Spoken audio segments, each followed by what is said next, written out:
창세기 5장에 보면은 아담부터 노아까지의 거룩한 계보가 나옵니다. 이건 5장에 있는 것을 그대로 이 표로 만든 건데요. 아담이 130살에 셋을 낳죠. 그리고 105살에 에노스를 낳습니다. 그래서 셋이 에노스를 105살에 낳았을 때에 아담부터 치면은 235년이 지났다는 얘기입니다. 가르친 것이. 에녹은 65살에 무두셀라를 낳았는데 그 무두셀라를 낳을 때 가르치고 아담부터 치면은 687년이 지났다. 그거를 쭉 아담부터 노아까지 10대를 쭉 기록을 했더니 여기 재미있는 사건들이 있는데요. 우선 아담의 손자 에노스를 보니까 창세기 4장 26절을 보면은 셋이 아들을 낳고 에노스라고 했는데 그때 사람들이 비로소 여호와의 이름을 불렀더라 했어요. 여호와의 이름을 히브리 말로는 베셈 예호바. 여호와의 이름을 불렀는데요. 이 여호와의 이름을 부르는 사람만 구원받는 거예요. 로마서 10장 13절에 바울께서 누구든지 주의 이름을 부르는 자는 구원을 받으리라 했죠. 그 주의 이름이 바로 여호와의 이름이에요. 이 여호와의 이름을 부르는 이 계보가 아담서부터 한 가정씩 쭉 내려갑니다. 노아까지 오고요. 노아서부터 또 쭉 내려가서 아브라함, 이삭, 야곱까지 내려가요. 한 가정만. 그랬다가 야곱에 와서 12아들이 된 거예요. 이 계보를 거룩한 계보라. 그래서 이때는 한 가지씩 내려가지만은 이것이 야곱 때의 12아들이 되고 애굽에 내려가서 이스라엘 민족이 되고 그것이 나중에는 전 세계로 복음이 전파되면서 지금 이 원주 은혜교회까지 온 거예요. 그래서 지금 저와 여러분들은 이 거룩한 계보 속에 들어가는 건데요. 이 거룩한 계보에 들어가는 사람은 어떤 마음을 갖느냐? 여호와의 이름을 부르는 마음을 갖는 거예요. 여호와의 이름을 마음으로 부르기 때문에 찬송하고 그의 말씀을 듣고 그의 말씀대로 사는 겁니다. 주님이 우리를 부르실 때까지 계속 부르시기 바랍니다. 여호와의 이름.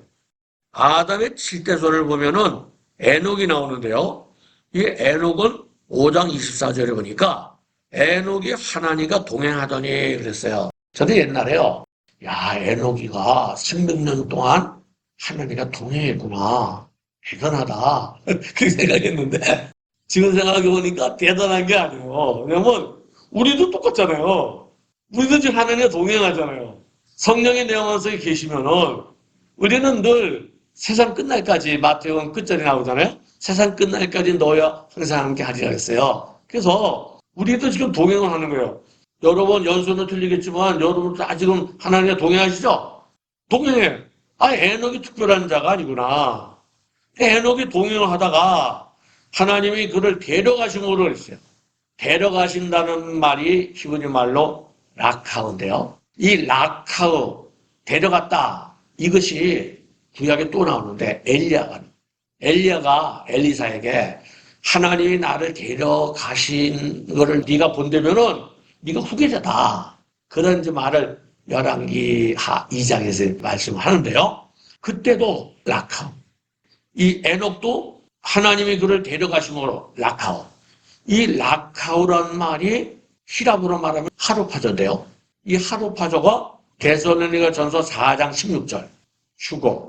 휴고한다는 말, 끌어올린다는 말. 그 말이 하루파조인데 그 말의 히브리 말이 라카.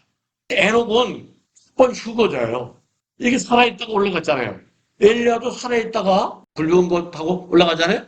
구약에는 휴거한 사람이 두 사람이 나오는 거예요. 에녹, 엘리야. 그리고 이제 마지막. 그게 저는 우리 시대라고 생각되는데 우리 시대에 주님이 공중으로 나타나셔서 우리를 공중으로 끌어올린단 말이죠. 그래서 우리가 휴거를 한다. 자, 그런 내용이 들어있고요. 무드셀라를 보면은 무드셀라가요. 노아 시대 홍수가 1656년에 일어났거든요. 600세대 전에. 무드셀라가 아담부터 치면은 1656년. 노아 시대 홍수가 나는 해에 무드셀라가 죽었어요. 그래서 저는 이것이 거룩한 계보라고 그러면은 분명히 무두셀라가 죽고 난 다음에 홍수가 날 거다. 만약에 홍수가 나서 무두셀라가 그 해에 죽었다. 그러면 무두셀라가 저주받은 거 아니에요? 하나님 심판받은 거 아니에요? 그게 아니다. 무두셀라가 죽고 나서 바로 홍수가 났다. 그랬을 거다. 하나님께서 무두셀라를 거룩한 계보의 한 사람이었기 때문에 그랬을 거다. 그래서 항상 이런 말씀을 보면서 제가 느끼는 것은 고린도전서 10장 13절을 보면은 사람이 감당한 시험밖에는 당한 것이 없다 그랬죠. 감당하지 못할 시험당함을 허락하지 아니하시고 시험당할 즈음에 또한 피할 길을 내사 너희를 능히 감당하게 하시니라. 우리 예수 믿는 사람들이 시험당할 즈음에 피할 길을 주신다는 거예요. 제가 쭉 이제까지 신앙생활하면서 많은 어려움이 있었어요. 몇 번 죽을 뻔하기도 하고. 근데 그럼 내가 감당할 수 없는 시험 당하기 바로 직전에 하나님께서 나를 구해 주시더라고요. 아, 이게 하나님 역사구나. 그래서 다음에 말씀드리겠지만은 우리가 환란에 들어가실 적에도 우리는 결코 대환란을 통과하지 않고 그 큰 환란 직전에 우리를 하나님께서 구원시켜 줄 것이다. 그렇게 이제 성경적으로 말씀을 드리도록 하겠습니다. 또 재미있는 것은 노아 때는 아니지만은 노아의 아버지 라멕이요 태어났을 적에 아담도 살아있었다는 거죠. 그렇죠? 우리가 그냥 성경만 봐서는 아담의 10대선 노아는 굉장히 갭이 큰 걸로 생각이 드는데 성경에 있는 거를 그대로 도표를 만들어 보니까 바로 노아의 아버지 때만 해도 아담과 같은 시대였던 거죠.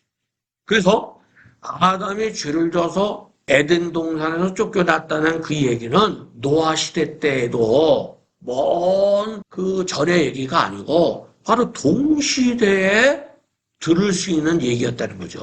그럼에도 불구하고 노아 시대 때 그 퍼져나간 사람들이 다 여호와를 섬기지 않았기 때문에 그들이 다 노아 대홍수 심판을 받은 겁니다. 오직 여호와의 이름을 부른 사람만이 이렇게 한 가족씩 쭉 내려가서 노아까지 온 겁니다. 거룩한 계보를 보면은 셋에서 하는 자녀가 출산이 됐어요. 그때 사람들은 800살, 900살까지 살면서 계속 자녀를 출산했어요. 근데 그런 출산한 사람들 중에서도 다 하나님을 섬기지 않아서 이들이 결국에는 대홍수 심판을 받은 거예요.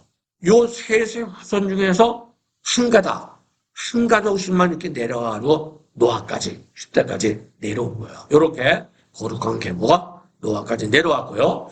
또 노아서부터 창세기 11장 9절까지는 바벨탑 얘기가 나오고 10절부터 32절까지 거룩한 계보가 나오는데 그 10장의 계보는 노아의 세 아들 셈, 함, 야벳 세 아들에 대한 그런 보편적인 족보가 나오고 11장 10절부터는 특별히 노아의 아들 셈의 아들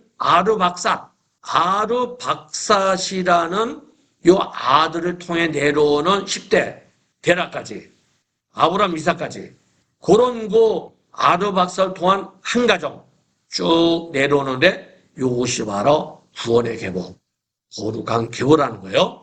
그래서 여기서 우리가 이제 살펴볼 것은 우선 셈의 아들 노아의 손자죠. 아르박삿을 통해서 내려왔다는 얘기고요. 다섯 번째 보면은 에베르라고 나오는데요. 우리말은 에베르지만 원래 이게 에베르거든요. 에베르하고요. 이브리하고 히브리 말로 치면은 자음이 똑같아요. 에베르, 이브리. 이게 히브리스로 말하면 거의 같은 겁니다. 우리말로는 틀리죠. 에베르, 이브리? 이브리가 뭡니까? 히브리. 우리가 히브리 민족이라고 하는 것이 원래 이 히브리 말로는 이브리예요. 이 에벨이라고 하는 이 조상이 바로 지금의 유대인들, 이스라엘 백성들의 직계 조상이에요. 이 에벨로서부터 해서 쭉 아브라함으로 내려가는 겁니다. 그런 히브리인들의 직계 조상 에벨을 볼 수가 있고요. 또 쭉 내려가면은 또 기가 막히게 뭐냐면은 데라가 70살에 아브라함을 낳는데요. 이 아브라함이 죽을 때가요. 175살에 죽었는데 아담부터 치면은 2123년인데 셈은요.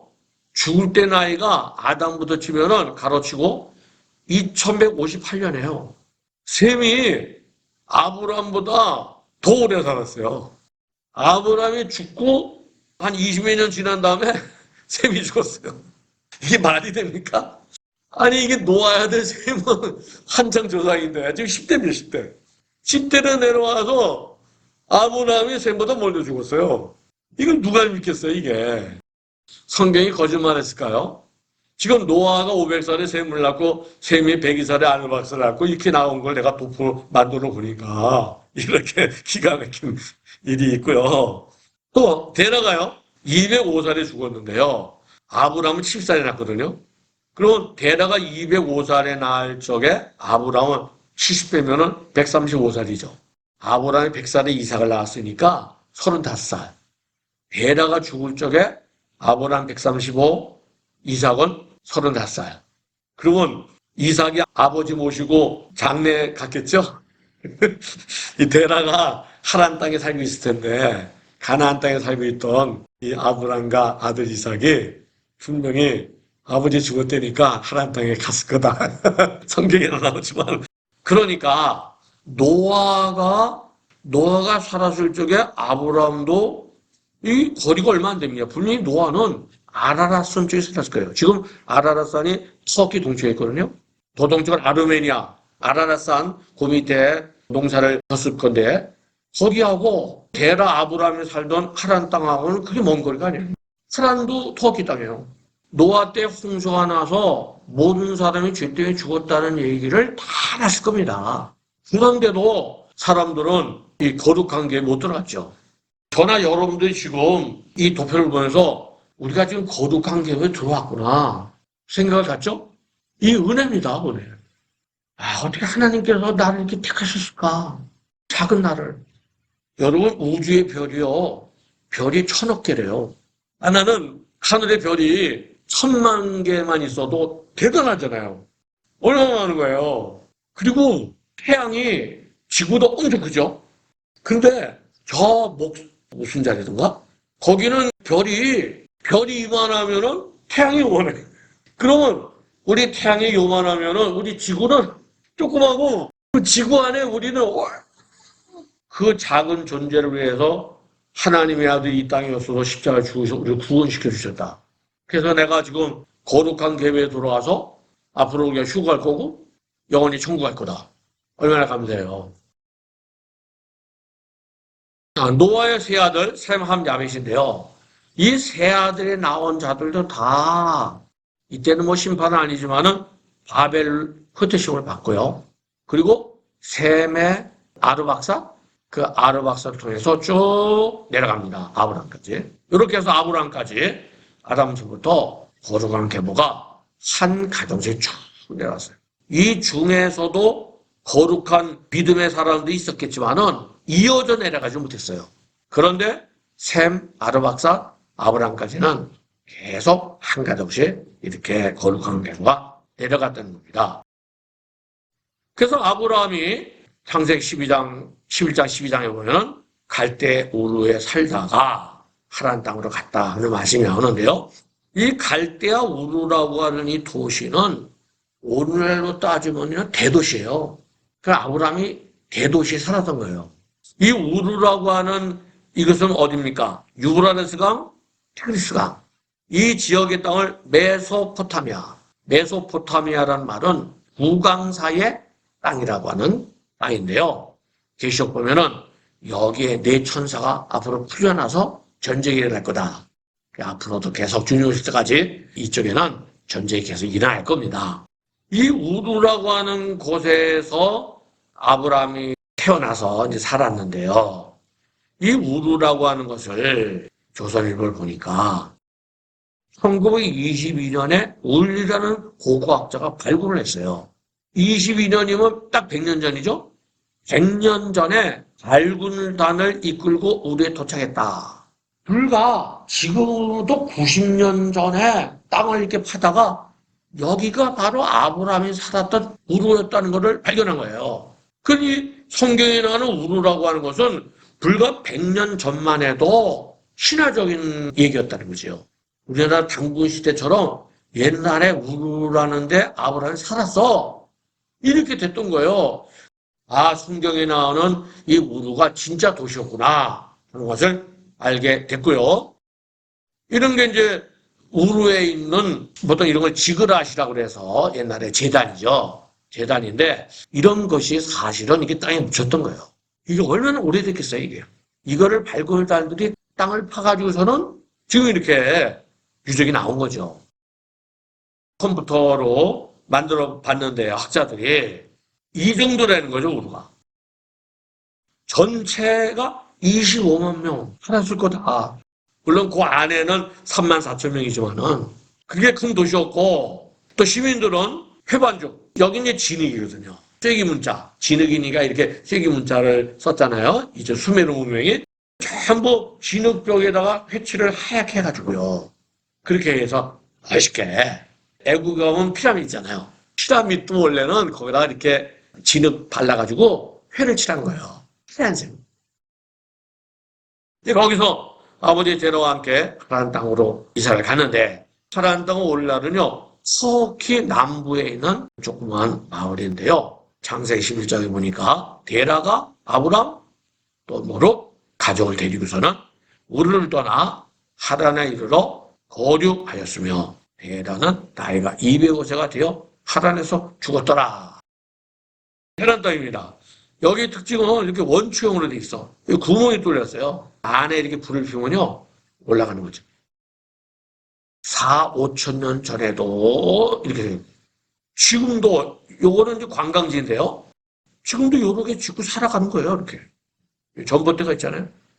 네, 여기가 바로 하나님 땅입니다. 여기는 특징이 달신전. 우리가 보통 아세라, 아스다로 달을 섬기던 곳이었기 때문에 이렇게 달신을 섬겼던 것이죠. 창세기 12장에 보니까 하나님께서 아브라함에게 하란을 떠나라 그랬어요. 너를 축복하는 자에게는 내가 복을 내리고 유대인들을 축복하면 내가 복을 줄 거다 하는 말씀을 따로 말씀드리도록 하겠습니다. 롯도 그와 함께 갔으며 아브라함이 하란을 떠날 때 75세였더라. 전에 제가요. 아브라함이 우르를 75세에 떠났지 이렇게 참 생각이 들어요. 그렇게 생각하는 분들 많을 거예요. 그게 아니고 아브라함이 75세에 떠난 것은 우르가 아니고 하란이에요. 아브라함이 하란을 떠날 때 75세였더라. 그 전에 떠나서 하란 땅에서 또 좀 살다가 거기 떠날 때 나이가 75세였다. 자, 부르심 받아서 하란에서 가나안 땅 갔습니다. 이 가나안 땅이라고 하는 거는 지금으로 따지면은 저 깜촌 이런 식이지. 하나님께서 그 당시 대도시에 살고 있던 그 아브라함의 가족을 깜촌으로 가라고 그랬는데 하나님 말씀하니까 간 거예요. 하나님 말씀하시면 해야 돼. 거기 어떻든 간에 하나님 우리에게 뭘 하라고 그러면 하는 거예요. 우리는 하나님의 사람이기 때문에 하나님의 종들이기 때문에 깜짝 가나안에 왔어요. 불과 이 가나안 땅이 이스라엘 독립하기 전에 한 100년 전 지금도 100년 전만 해도 거의 사람이 안 살았어요. 그랬다가 유대인들이 다시 돌아와서 나라를 건설하는 바람에 지금 어디를 가도 꽃이 피고 아름다운 나라가 됐죠. 그 당시에는 깜촌이었다. 여기서 야곱의 12 아들까지 4대를 지내고요. 또 그 4대째에 애굽으로 또 내려가서 여기서도 4대, 430년 동안을 지내다가 탈출을 하게 됐는데요. 주전 15세기 무덤 벽화 탭에 노예들이 벽돌 쌓는 거가 나오는데요. 이 승형 문자를 보면은 그림의 가운데 게으름을 피지 말라. 굉장히 이 벽돌 쌓는 것이 어려웠던 것 같아요. 벽돌 쌓는 것이 뭐 어렵게는 생각할지 모르겠지만은 진흙을 반죽을 해서 쌓게 되면은 옷에 묻잖아요. 지금은 갈아입을 되지만은 옛날에 옷이 별로 없잖아요. 그 옛날에는 뭐 파피루스나 이런 걸 갖다 이렇게 해가지고 옷을 만들어서 이 옷이 거꾸로 나오거든요. 거기에 진흙이 묻어가지고 그걸 말리면은 그게 이 스트레스 치면 얼마나 그것이 상처가 나고 어렵겠습니까? 이스라엘 백성들이 노예 생활할 때 굉장히 어려웠을 것 같아요. 막 바로왕 막 벽돌 찍어서 성을 지라고 그러고 이 이스라엘 백성들이 너무 괴로우니까 하나님 앞에 부르시는 거예요. 부르시니까 하나님께서 모세를 택해서 그들 부르시죠. 부르짖으면 응답하시 하나님. 지금도 벽돌 짓는 거를 그대로 하고 있어요. 이집트에서는. 지푸라기를 넣어서 하잖아요. 지금도 이렇게 지푸라기 넣어서. 근데 이게 굉장히 단단해요. 이걸로 이렇게 집을 짓게 되면은 어떻게 보면 보로꼬로 짓는 것보다 더 튼튼한. 비돔이 뭡니까? 국고성이죠? 비돔의 신흙벽이다. 이게 옛날에 이스라엘 사람들이 쌓은지도 몰라요. 제가 람셋이라는 거 가봤어요. 옛날에 이스라엘 노예들이 졌다 그랬잖아요. 가봤는데 이런 게 있더라고요. 언덕이요. 이걸 가까이 가서 보니까요. 이게 벽돌이에요. 이 지역은요. 나일강 상당층, 해적층. 산이 없어요. 계속 몇 시간을 이 차를 타고 와도요. 언덕이 안 보여요. 그 하다 보면 이런 게 있는 거예요. 지금도 이렇게 벽돌 쌓은 언덕이 마치 멀리서 보면 언덕인 것처럼 이렇게 남아있는데요. 이것도 이스라엘 노예들이 쌓은 건지도 모르겠다 생각이 듭니다. 예, 거기서 430년 만에 출애굽을 하게 됩니다. 자녀들까지 또 이방 잡족들도 노예생활 하다가 공짜로 따라난 거예요. 한 250만, 300만 되지 않았겠느냐. 장정은 60만 명이지만요. 나오는데요. 창세기 15장에 하나님께서 쪼갱고기 횃불 지나가는 언약을 했죠. 그때 하나님께서 아브라함에게 내 자손이 이방에서 객이 되어서 섬기고 400년 동안 내 자손을 괴롭히리니 내 자손은 4대 만에 저는 처음에 아니 4대 애국에서 430년이 지났는데 4대만 지났을까? 그런 생각을 제가 해봤었어요. 그런데 민수기 3장 17절 보니까 지금 야곱의 아들 레이죠? 레이가 같이 내려갔잖아요. 레이의 아들 중에 고앗이 있어요. 성물을 운반하는 지파였거든요. 고앗의 아들이 아므람이고요. 아므람의 아들이 모세예요. 그러니 1대, 2대, 3대, 4대. 4대 만에 하나님 말씀대로 애굽에서 살던 이스라엘 백성들이 나온 거예요. 여기 보면은 4대 만에 나와서 이 가나안 땅으로 돌아오는데 이 가나안 땅에는 누가 살고 있느냐? 아모리 족속들이 살고 있는데 아모리 족속의 죄악이 아직 가득 차지 아니함이라. 이 뭡니까? 하나님께서 아브라함에게 이 언약을 말씀할 때는 이 가나안 땅의 아모리 족속들의 죄가 안 찼다는 거예요. 저는 성경을 쭉 읽어보면서 이거구나. 여러분 하나님은요 이런 역사예요. 악이 참은 심판받고요. 믿음이 차면은 복 받는 거예요. 진리되니까요. 어느 목사님이 왜 우리에게는 부흥이 안 될까? 열심히 하는데 왜 그럴까요? 왜 부흥이 안 되는 거죠? 안 차서 하나님 보실 적에 물이 변하여 포도주 됐네. 포도 됐죠? 왜 그랬을까요? 악을 쳤으니까 예수님께서 가득 채우라 했어요. 아구까지 가득 넣으니까 포도주 된 거예요. 아, 하나님께서 이 산의 역사가 악이 참은 또 심판을 하면서 마지막 7년 대할례라는 게 있잖아요. 그게 뭐냐면은 악이 찼기 때문에. 지금 자꾸 의인이 없어지죠? 세상이 악해져 가잖아요. 지금은 소돔성에 의인 10명이 없었죠? 그 시대에 왔어요. 물론 이 시대에도 의인이 있지만은 점점 없어져요. 그래서 하나님 보실 적에 의인이 10명이 안 돼. 그때가 바로 7년 대할례 시대예요. 악이 찼기 때문에 하는 심판하신 거예요. 하나님은 차여 우리에게 복을 주신다. 이스라엘 백성들이 애굽에서 나왔어요. 이게 출애굽기 11장부터 나오죠. 11장에 장자 심판하고요. 출애굽기 12장에 이스라엘 백성들이 유월절을 마치고 나서 홍해 바다 건너서 나오는데 호세아서 11장 1, 2절을 보니까 이스라엘이 어렸을 때 내가 사랑하여 내 아들을 애굽에서 불러냈거든. 이런 말씀이 나와요. 이 어렸을 때라는 말이 나르 사전 보면요. 어렸을 때 아이, 소년, 종, 종이란 말도 돼요. 그럼 이스라엘이 종 됐을 때에 내가 사랑하여 내 아들을 애굽에서 불러냈다. 지금 이스라엘 백성들이 애굽에서 종살이 했잖아요. 애굽에서 종살이 하던 이스라엘 백성들을 갖다가 하나님이 불러냈다는 거예요. 그래서 출애굽기 4장 22절을 보니까 모세가 사명을 받고 지금 애굽으로 가려고 해요. 광야에서. 그럴 때 하나님께서 모세에게 이스라엘은 내 아들 내 장자다. 아, 여기서 말하는 내 아들이라고 하는 것이 출애굽기 4장에 보면 이스라엘 사람들이 바로 하나님의 자녀구나. 맞죠? 마태복음 2장 15절을 보니까요. 헤롯이 죽기까지 거기 있었으니 이게 뭡니까? 지금 요셉과 마리아가 헤롯이 죽이려고 그러니까 아기 예수님을 안고 애굽에 갔죠. 그 얘기입니다. 애굽에 갔는데 마태는 이는 주께서 선지자를 통하여 말씀하신 바 이게 호세에게요. 애굽으로부터 내 아들을 불렀다면 이르라 하십니다. 애굽에서 내 아들을 불렀다. 내 아들을 여기 불렀다고 했잖아요.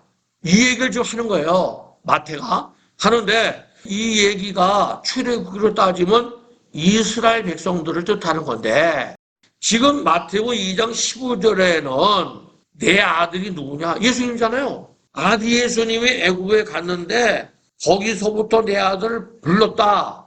그러니까 거기 있다가 이제 다시 나사렛 동네로 갔다는 뭐 그런 얘기인 것 같은데 내 아들을 불렀다.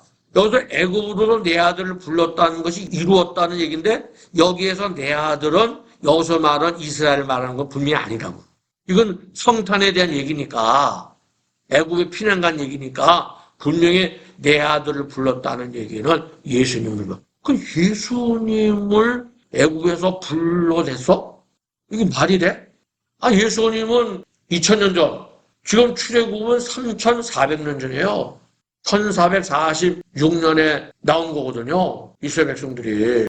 그런데 여기에 아주 중요한 히브리적 사고가 있는데요. 이걸 여러분들이 깨달아야 됩니다. 사도 바울이 고린도전서 5장 7절에 우리의 유월절 양 곧 그리스도께서, 이거는 유월절 양은 그리스도라는 얘기 아니에요. 그리스도가 유월절 양이라는 거예요. 유월절 양이 뭡니까? 지금 애굽에서 양을 죽여서 피치한 거 아니에요. 애굽에서 이스라엘이 나올 적에 이스라엘 백성이라도 유월절 양 잡아서 피치를 안 하면 그 집도 죽어요.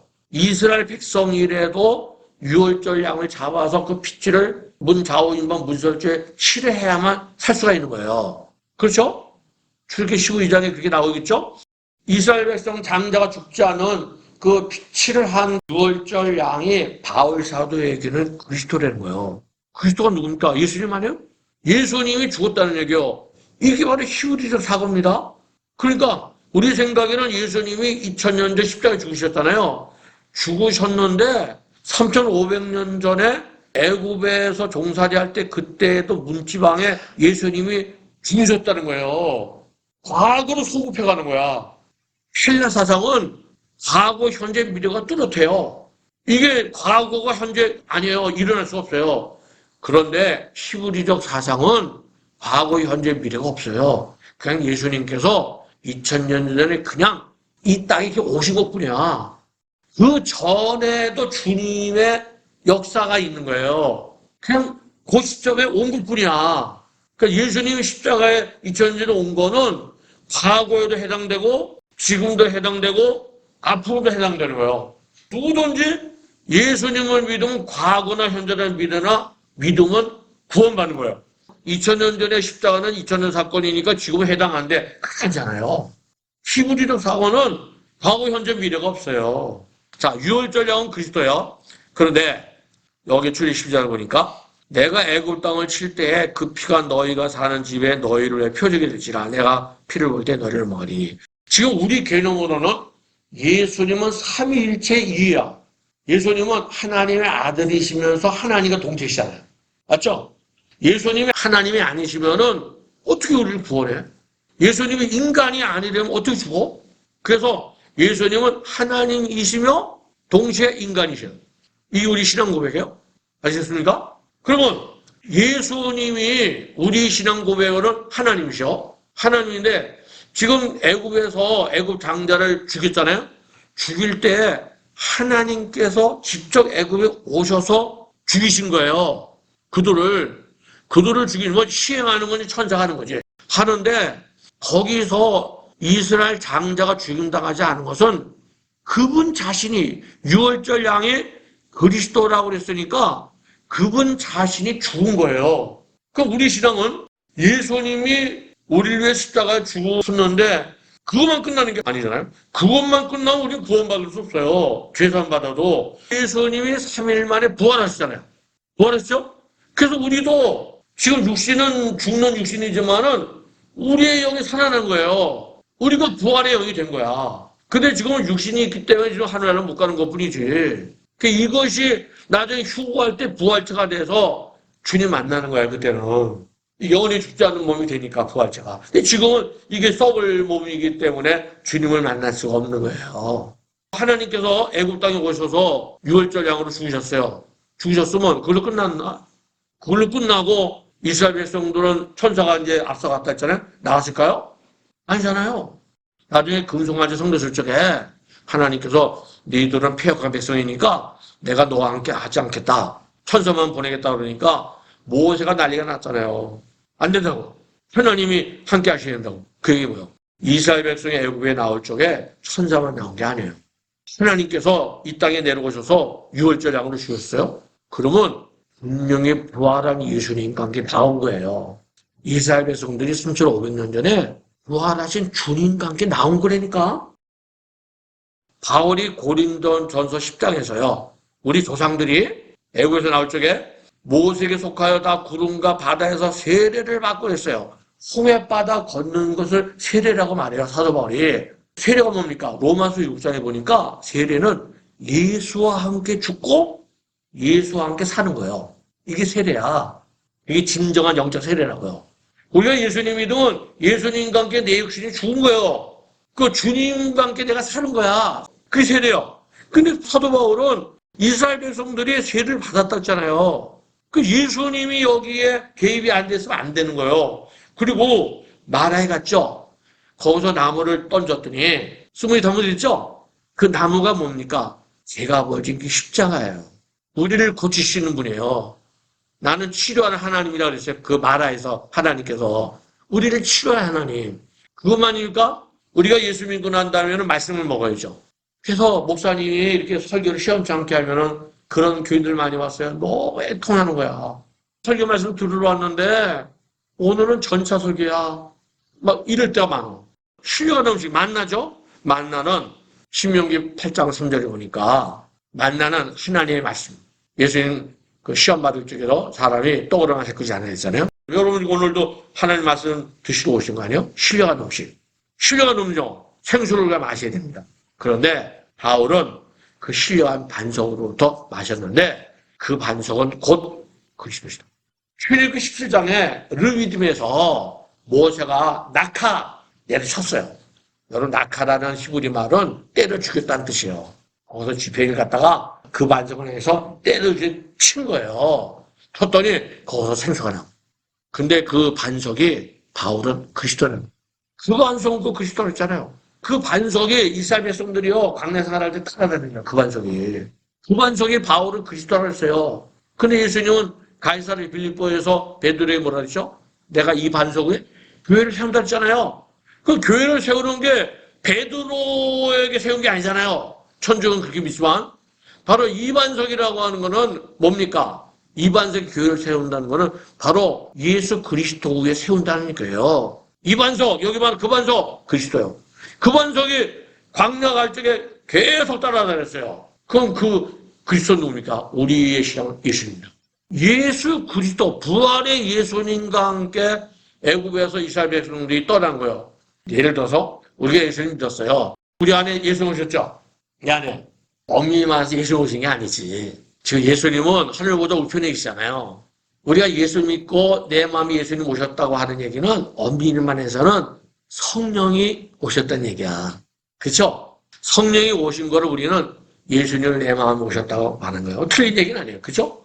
그러면 지금도 우리가 예수 믿고 성령과 함께 동행해 가는데 이스라엘 백성도 마찬가지예요. 이스라엘 백성도 애국에서 나와서 광야길을 걸어갈 때 천사만 간 게 아니야. 요단강 건너갈 때까지 성령과 함께 간 거예요. 그 당시에는 이 민족이기 때문에 성전을 짓고 성막이죠. 그 성전 지성소에 성령이 임재한 거예요. 항상 그 성령이 이스라엘 백성을 보호한 거죠. 옛날에 성령, 지금 우리 예수님께 성령 똑같은 성령이세요.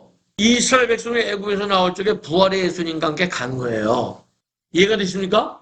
지금 우리가 똑같은 거예요. 우리도 부활의 예수님과 함께 가는 거고. 그래서 저는 이 출애굽기가 이제 율법서라고 보통 토라라고 말하지만은 제가 볼 적에는 토라, 이 신명기까지 말씀은 구약의 복음서예요. 우리도 마찬가지요.